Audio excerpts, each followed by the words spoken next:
하나님의 말씀 제가 봉독하도록 하겠습니다. 이사야서 1장 1절 말씀입니다. 유다 왕 우시야와 요담과 아하스와 히스기야 시대에 아모스의 아들 이사야가 유다와 예루살렘에 대하여 본 이상이라. 아멘. 오늘 오후부터 이제 아주 오랜 시간 동안 이사야서를 함께 묵상하도록 하겠습니다. 미가 선지자와 거의 같은 시대에 활동을 했는데 미가보다는 훨씬 더 오랜 기간을 선지자로 활동하였습니다.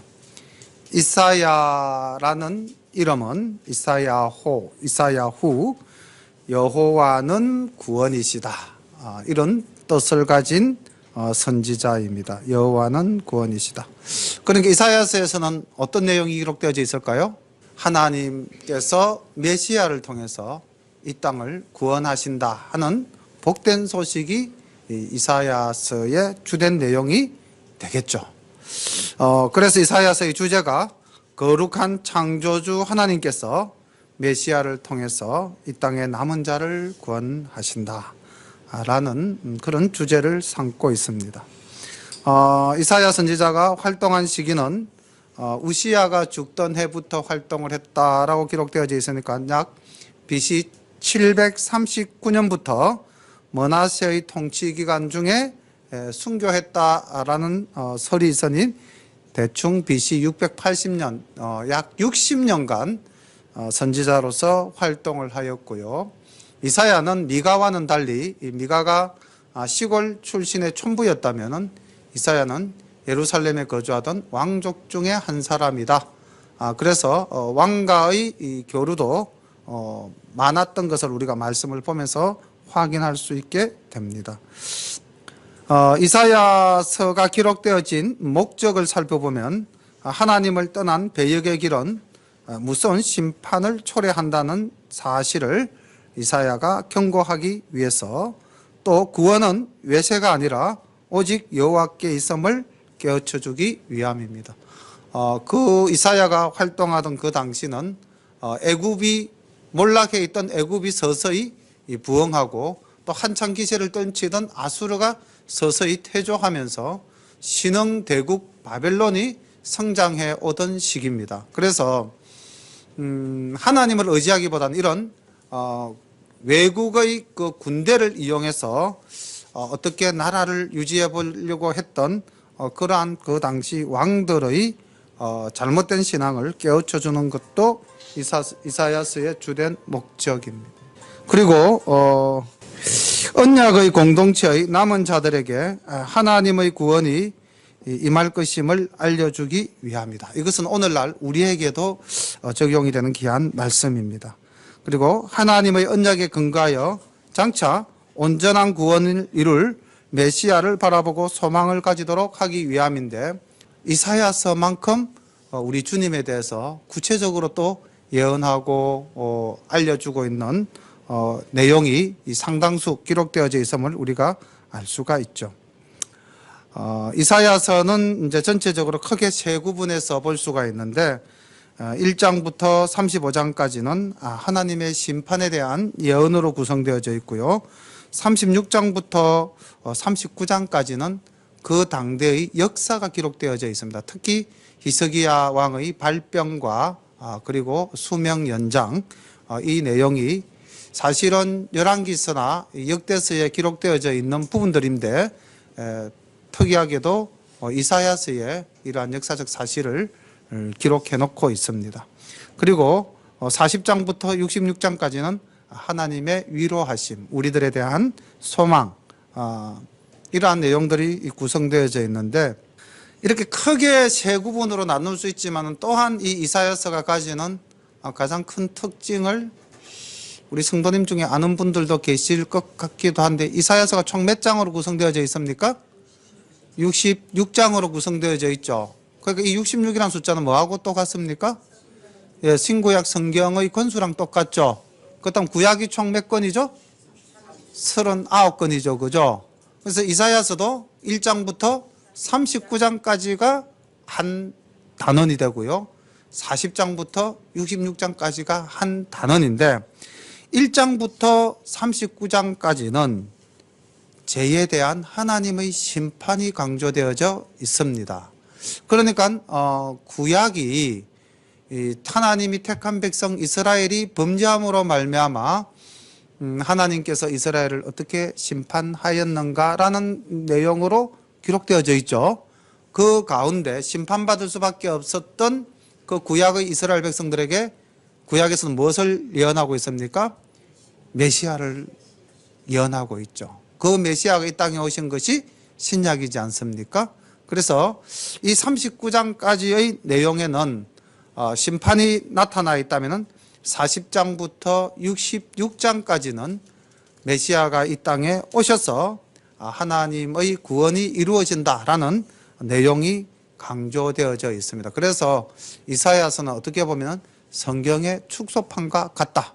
그리고 또 어떤 성서신학자들은 1장부터 39장의 내용과 40장에서부터 66장의 내용이 조금 다르고 시대적 배경도 상당히 초월하기 때문에 제1 이사야 또는 제2 이사야가 각각 기록했다라고 주장하는 성서학자들의 학설도 있는데 정통적으로 볼 때는 하나님의 계시를 받은 이사야가 이 모든 것을 다 기록했다고 보는 것이 정설입니다.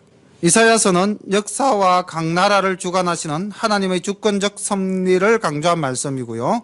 청지를 창조하신 하나님을 강조하며 우상 숭배의 허탄함을 지적하는 말씀입니다. 또한 복음적 선지자인 이사야가 메시아의 구속을 통해 구원이 이루어지며 하나님의 나라가 도래할 것을 선포한 말씀입니다.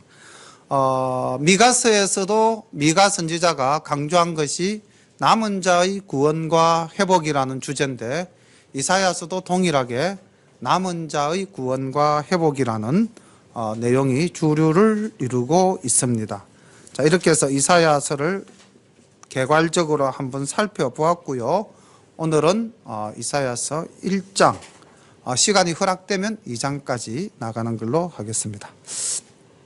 1장부터 함께 말씀을 보시면서 또 은혜를 받고자 합니다.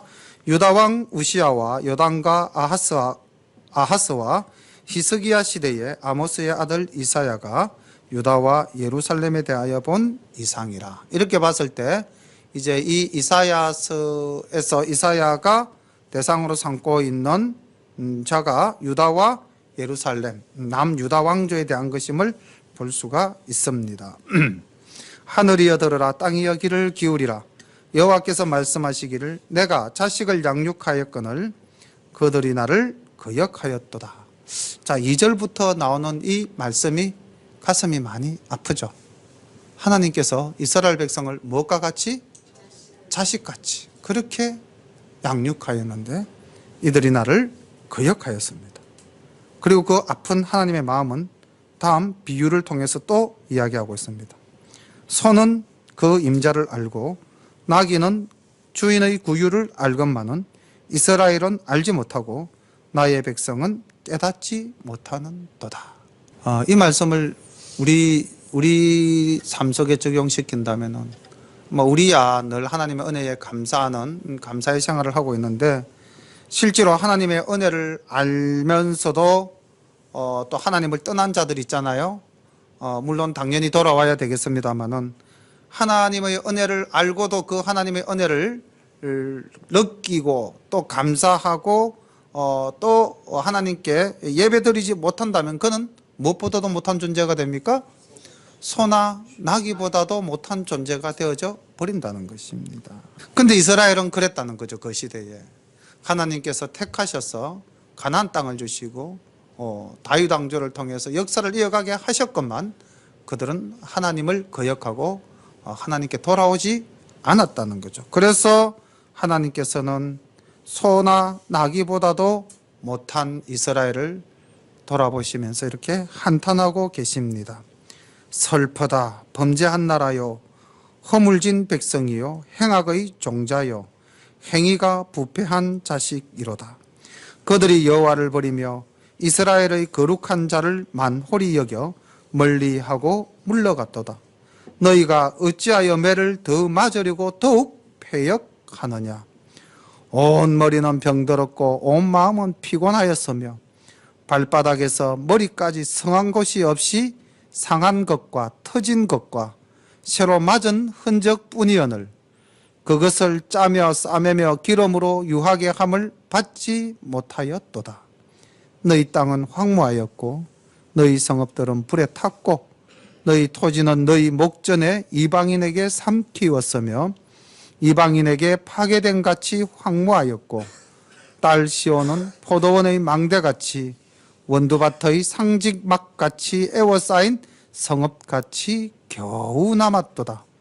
만군의 여호와께서 우리를 위하여 조금 남겨두지 아니하셨다면 우리가 소돔 같고 고모라 같았으리로다.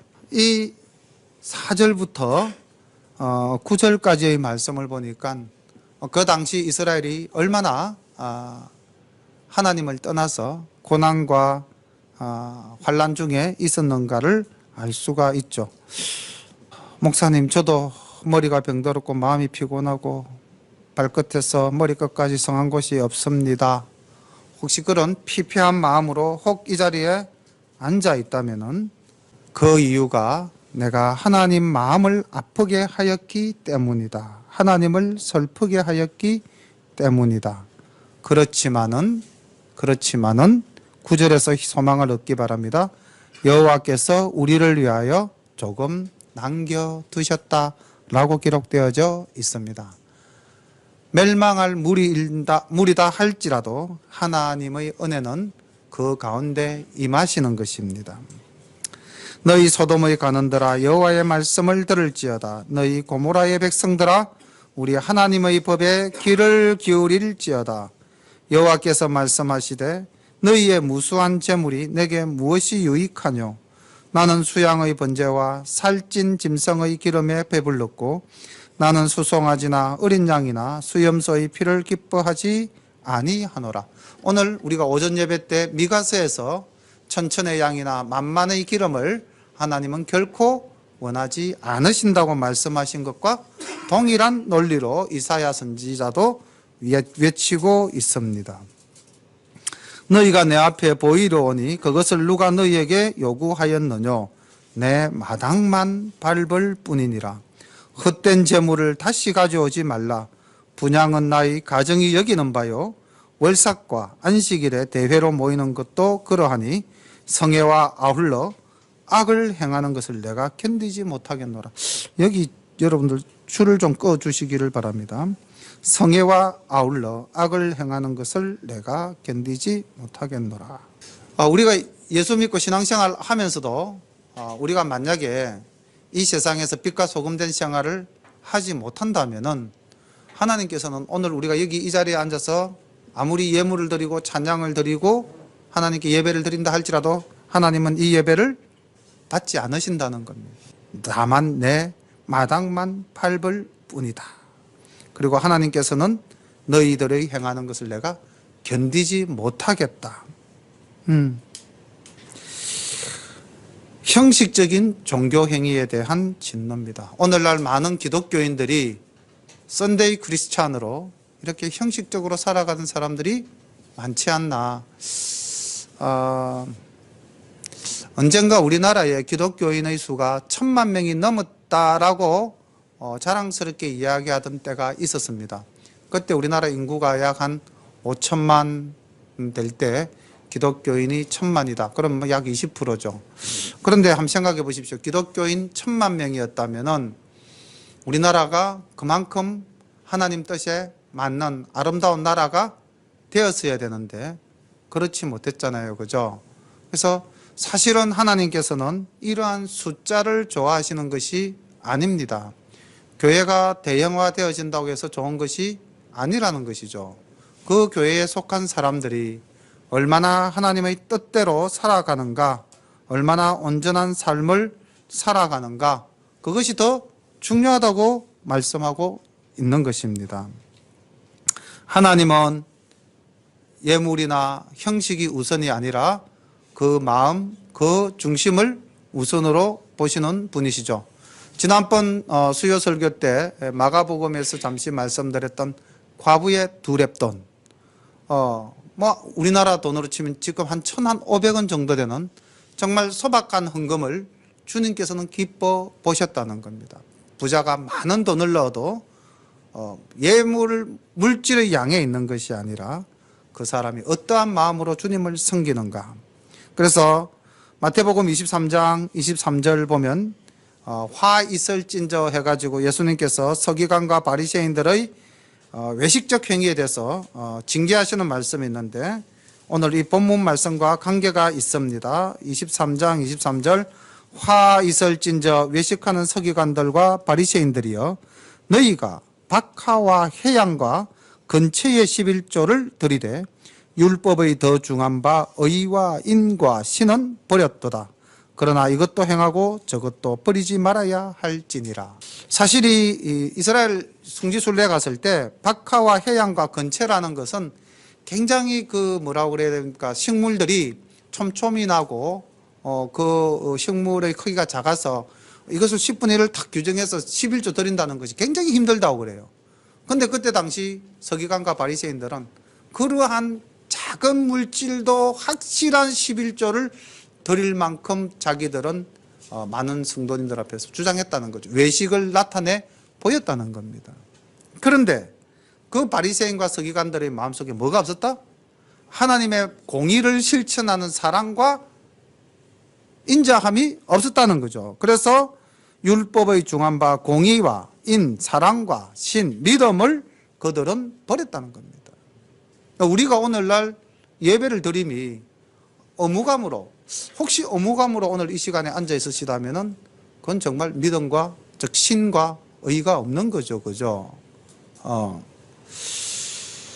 주님께서는 하나님께 드려야 할 예물도 드려야 되고 또 그 예물을 드리는 그 마음속에 의와 인과 신도 있어야 된다고 말씀하고 있습니다.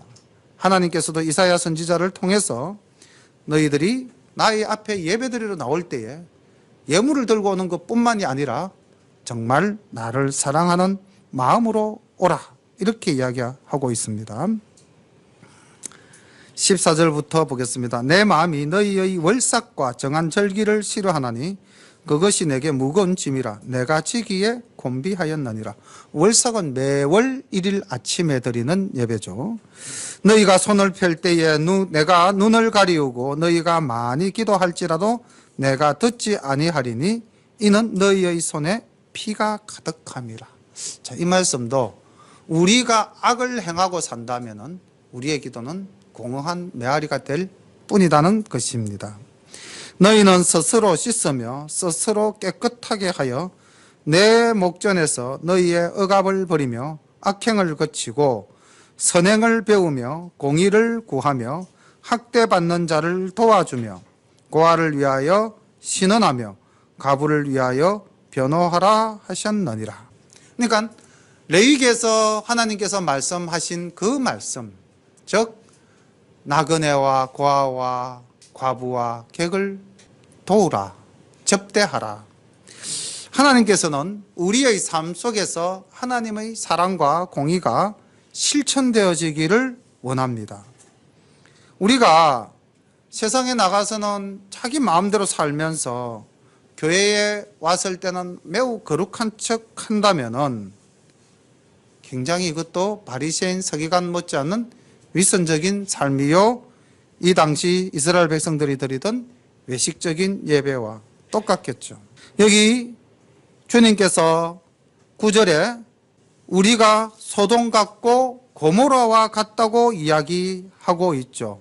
10절에 소돔의 가문들아 그리고 고모라의 백성들아 하나님의 법에 귀를 기울이라 이렇게 이야기하고 있죠. 오늘날 우리 시대를 살아가는 사람들의 모습을 바울은 정말 예측을 잘했어요. 물론 그 시대에 그러한 모습이 보였기 때문에 디모데 후서 3장 2절에서 이렇게 말씀하셨겠지만은 정말로 오늘날 우리 시대에도 그대로 맞는 말입니다. 디모데 후서 3장 2절부터 3장 5절까지 제가 설교 시간에 간간히 많이 인용하는 것 같습니다. 우리 한번 찾아서 오늘날 이 시대를 살아가는 우리들의 모습과 과연 이 말씀이 닮았나 닮았지 않았나 한번 보시기를 바랍니다. 그리고 여기서 나오는 이 외식적인 예배자들의 모습과 이 모습은 또 어떤 유사성을 가지나 한번 디모데후서 3장 2절부터 5절의 말씀을 함께 봉독합니다. 사람들은 자기를 사랑하며 돈을 사랑하며 자긍하며 교만하며 회방하며 부모를 거역하며 감사치 아니하며 거룩하지 아니하며 무정하며 원통함을 풀지 아니하며 참소하며 절제하지 못하며 사나우며 선한 것을 좋아 아니하며 배반하여 팔며 조급하며 자고하며 쾌락을 사랑하기를 하나님 사랑하는 것보다 더하며 경건의 모양은 있으나 경건의 능력은 부인하는 자니 이 같은 자들에게서 내가 돌아서라. 아멘. 말세가 이러면은 많은 사람들이 이렇게 된다는 겁니다. 근데 이게 이제 사랑하는 믿음의 아들 디모데에게 네가 목회를 하면서 어떻게 하라라고 이제 교훈적으로 주신 말씀인데 AD 60년경의 시대적 풍속도나 우리 지금 이 2000년대를 살아가는 우리 시대의 풍속도나 자기를 사랑하고 돈을 사랑하는 모습은 동일하다는 거죠. 하나님을 믿는다 하면서도 이러한 모습을 보이는 자들은 어떤 자들이냐? 경건의 모양을 갖추었다. 여기 매 월삭, 매 절기, 매 안식일마다 양과 소의 피를 가지고 예배드리는 자나 똑같다는 거죠. 외식적인 예배자나 또 외식적인 바리새인 서기관이나 또 경건의 모양만 갖춘 그 당대의 초대교인들의 모습이나 오늘날 썬데이 크리스찬으로 살아가는 우리들의 모습이나 똑같다는 거죠. 이런 경건의 모양이 중요하다는 것이 아니죠. 경건의 능력을 우리가 가지고 있어야 된다는 겁니다. 하나님이 거룩하니 너희도 거룩하라. 너희는 세상의 빛과 소금이라. 우리가 이 말씀을 따라 살아야 한다는 겁니다. 어떻게 살아야 되느냐? 17절 선행을 배우며 공의를 구하며 학대받는 자를 도와주며 고아를 위하여 신원하며 가부를 위하여 변호하라. 이웃을 돌아보는 것이 하나님의 사랑으로 주님이 바라시는 공의라는 것입니다. 18절 여호와께서 말씀하시되 오라 우리가 서로 변론하자. 너희 죄가 주홍 같을지라도 눈과 같이 희어질 것이요 진홍같이 붉을지라도 양털같이 되리라. 아멘. 회개하면 하나님께서 용서하지 못할 죄가 없다는 말씀입니다. 너희가 절겨 순종하면 땅의 아름다운 소산을 먹을 것이요 너희가 거절하여 배반하면 칼에 삼키우리라. 여호와의 입의 말씀이니라. 그러니까 순종과 거역, 이것이 구약을 흐르는 주된 메시지죠. 하나님이 주신 말씀에 순종하면 복을 받고 하나님의 말씀을 거역하면 심판, 징계를 받는다. 이것은 오늘날도 여전합니다. 그러면은 우리는 순종할 것인가 거절할 것인가 결단해야죠. 오늘 한번 다시 결단하시기를 바랍니다. 하나님의 공의의 법을 따를 것인가 아니면은 물질적 쾌락과 세상의 힘을 따라갈 것인가. 그런데 말입니다. 우리가 좀 더 온전한 신앙을 가졌다면은 하나님의 말씀은 선택의 대상입니까 아닙니까? 무조건 순종하고 따라가야 될 말씀이죠. 그죠? 그래서 사실은 결단하라라는 말은 참 잘못된 말인 것 같습니다. 우리는 하나님의 말씀에 오로지 순종하고 쫓아야 할 것입니다. 21절 신실하던 성읍이 어찌하여 창기가 되었는고. 창기, 참 입에 올리기 민망한 말씀이죠. 그죠? 얼마나 방탕하고 방종된 삶을 이스라엘이 살았는가를 알 수가 있죠. 공평이 거기에 충만하였고 의리가 그 가운데 거하였더니 이제는 살인자들 뿐이도다. 내 은은 찢기가 되었고 너희의 포도주에는 물이 섞였도다. 내 방백들은 패역하여 도적과 짝하며 다 뇌물을 사랑하며 사례물을 구하며 고아를 위하여 신원치 아니하며 가부의 송사를 수리치 아니하는도다. 그 당시 이스라엘이 얼마나 부패하고 지도자들이 얼마나 부패하였는가. 하나님은 그 제악상을 이렇게 나열하고 있습니다. 그러므로 주 만군의 여호와 이스라엘의 전능자가 말씀하시되 슬프다. 내가 장차 내 대적에게 보응하여 내 마음을 평케 하겠고 내 원수에게 보수하겠으며 내가 또 나의 손을 내게 돌려 너희의 찢기를 온전히 청결하여 버리며 너희의 혼잣물을 다 제하여 버리고 내가 너희 사사들을 처음과 같이 너희의 모사들을 본래와 같이 회복할 것이라. 그리한 후에야 내가 의의 성읍이라 신실한 고을이라 칭함이 되리라 하셨나니 시온은 공평으로 구속되고 그 기증한 자는 의로 구속되리라. 하나님은 이스라엘의 이 타락과 또 이 죄에 대해서 슬프다라고 탄식하셨지만은 곧 하나님께서는 그 죄악된 것들을 다 썰어서 버리고 회복시키시겠다고 말씀하십니다. 26절에 보면 처음과 같이 그리고 본래와 같이 회복시키겠다고 말씀하십니다. 27절에 보면은 의로서 구속될 것이다 라고 말씀하고 있습니다. 회개하고 돌아오는 자에 대한 하나님의 사랑이 이렇게 나타나고 있는데 28절 그러나 패역한 자와 죄인은 함께 패망하고 여호와를 버린 자도 멸망할 것이라. 너희가 너희의 기뻐하던 상수리나무로 인하여 부끄러움을 당할 것이요 너희가 너희의 택한 동산으로 인하여 수치를 당할 것이며 너희는 잎사귀 마른 상수리나무 같을 것이요 물 없는 동산 같으리니 강한 자는 사모라기 같고 그의 행위는 불티 같아서 함께 탈 것이나 끌 사람이 없으리라. 그러니까 여기 상수리나무 또 택한 동산 뭘 의미하는 걸까요? 우상을 섬기던 행위와 처소를 이야기하는 것입니다. 회개하지 않고 끝까지 하나님을 거역하고 우상을 섬긴다면은 그들은 회복되는 것이 아니라 끝까지 그들의 삶을 돌이키지 않음으로 인해 물 없는 동산, 잎사귀 마른 상수리나무, 불티 같았어.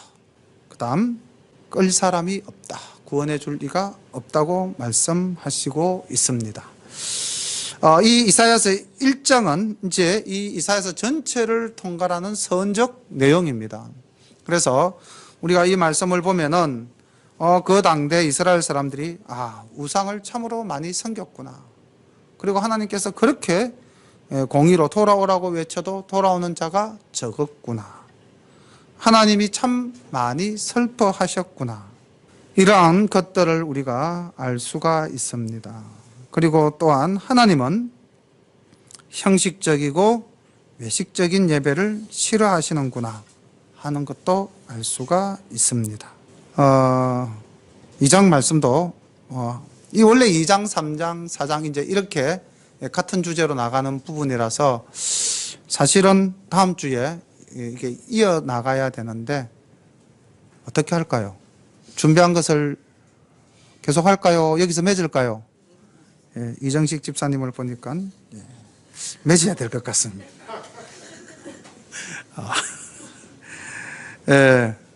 오늘 말씀은 1장만 애초에 마음을 그렇게 준비했습니다. 근데 제가 왜 2장에 욕심을 조금 내었냐면요 2장 2절 한번 보십시오.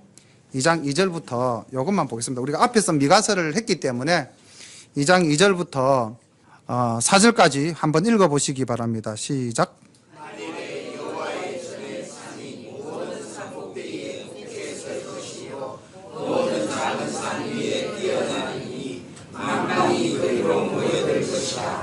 많은 백성이 가며 이르기를 보라 우리가 여호와의 산에 오르며 야곱의 하나님의 전에 여자 그가 그 도로 우리에게 가르치시리라.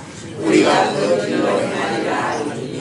이는 율법이 시온에서 나올 것이요 여호와의 말씀이 예루살렘에서 나올 것입니다. 그가 열방 사이에 판단하시며 많은 백성을 판단하시리니 우리가 그 칼을 쳐서 보석을 만들고 그 창을 쳐서 낫을 만들며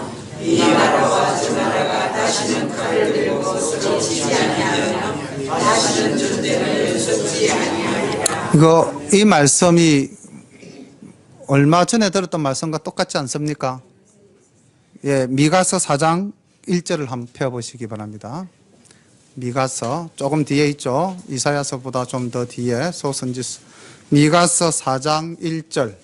예, 미가서 4장 1절부터 3절까지 말씀을 우리가 또 한번 같이 봉독하겠습니다. 시작.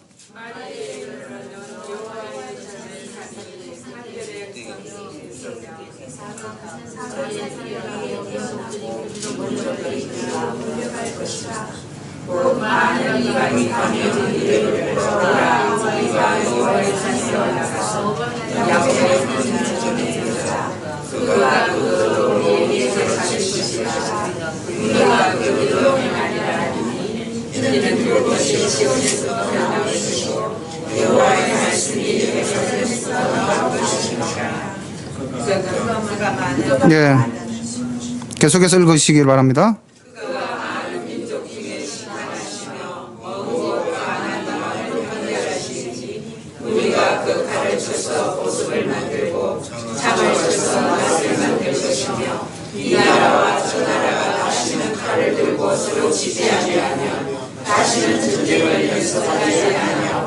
예, 여기까지. 요 미가서 4장 1절부터 4절까지의 말씀이나 그다음 이사야서 2장 2절부터 4절까지의 말씀은 거의 똑같습니다. 물론 조금씩의 어휘 변화는 있지만은 동일한 말씀입니다. 다시 말하면 하나님은 미가를 통해서 그리고 이사야를 통해서 동일한 말씀을 주셨다는 겁니다.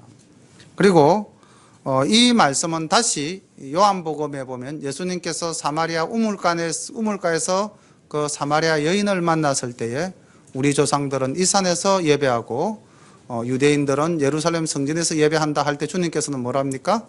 이 산도 아니고 예루살렘도 아니라고 말씀하시고 오직 예배하는 자는 하나님께 신령과 진정으로 예배할 때가 온다 이렇게 말씀을 하셨죠. 예, 이 말씀 때문에 제가 사실 이 장을 조금 욕심을 냈습니다. 우리가 앞에서 이제 미가서가 오늘 오전 예배 때 이제 끝을 맺었기 때문에 이사야서와 어떻게 이렇게 미가야서가 같이 연결되어지는가를 한번 다시 점검해 볼 수 있는 부분이어서 욕심을 조금 냈는데 다음 주일날 난예배 때에 2장부터 다시 말씀을 증거하도록 하겠습니다.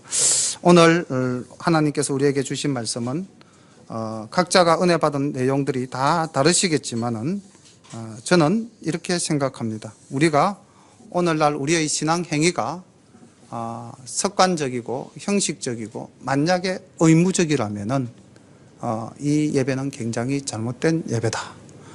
정말 우리가 삶 속에서 하나님의 공의를 또 하나님의 사랑을 하나님에 대한 우리의 믿음을 행위로 드러내지 않고서는 그 예배가 온전할 수 없다는 것을 우리 모두가 이 시간 함께 고백하며 기도하며 다짐하며 말씀에 순종할 것을 결심하는 시간 되기를 간절히 소망합니다.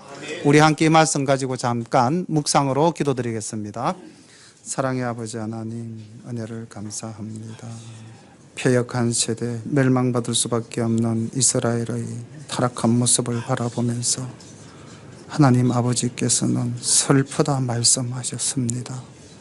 아버지 하나님, 오늘날 우리를 바라보시는 아버지의 마음은 어떠하신지요?